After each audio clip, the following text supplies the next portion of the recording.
जय श्री राम। प्रणाम श्रोतागण।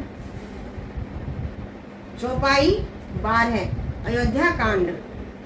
नामू मंथरा मंदमती चेरी केकई केरी अजस पेटारी ताही करी गई गिरामती फेरी। जब सरस्वती जी सोचती हुई अवधपुरी को जा रही थी तभी उन्हें स्मरण हो आया कि केकई की एक मंद बुद्धि दासी है जिसका नाम मंथरा है, तो और वह अपयश की पिटारी है। इसलिए सरस्वती जी उसकी बुद्धि को ही फेर कर चली गई। दीख मंथरा नगरु बनावा मंजुल मंगल बाज बदावा पूछे सी लोग कांग उछाहूं राम तिल को सुनिभा उड़दाऊं। मंथरा ने देखा कि नगर सजाया हुआ है, सुंदर मंगल में बधावे बज रहे हैं। उसने लोगों से पूछा कि कैसा उत्सव है। उनसे श्री रामचंद्र जी के राजतिलक की बात सुनते ही उसका हृदय जल उठा, क्योंकि उसकी मति तो सरस्वती से फेर दी थी।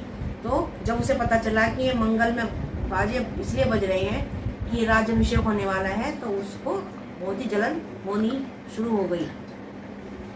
करे विचारों को बुद्धि कुजाती कोई अकाजु कवनी विधि राती देखी लागी मधु कुटिल गिराती जिमी गमतय कई ले के भाती। वह मंद बुद्धि नीच जाति वाली दासी विचार करने लगी कि किस प्रकार से यह काम रात में बिगड़ जाए।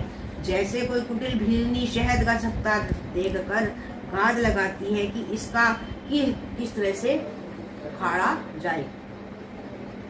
भरत मातु पही गई बिलखानी का अनमनी हंसी के हंसी रानी उतरव दे ने ले उसासु नारी चरित करी उधारी आंसू।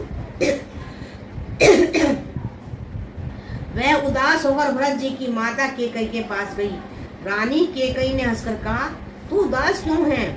मंथरा कुछ उत्तर नहीं देती, केवल लंबी सांस ले रही है और चरित करने के लिए आंसू ढरका रही है।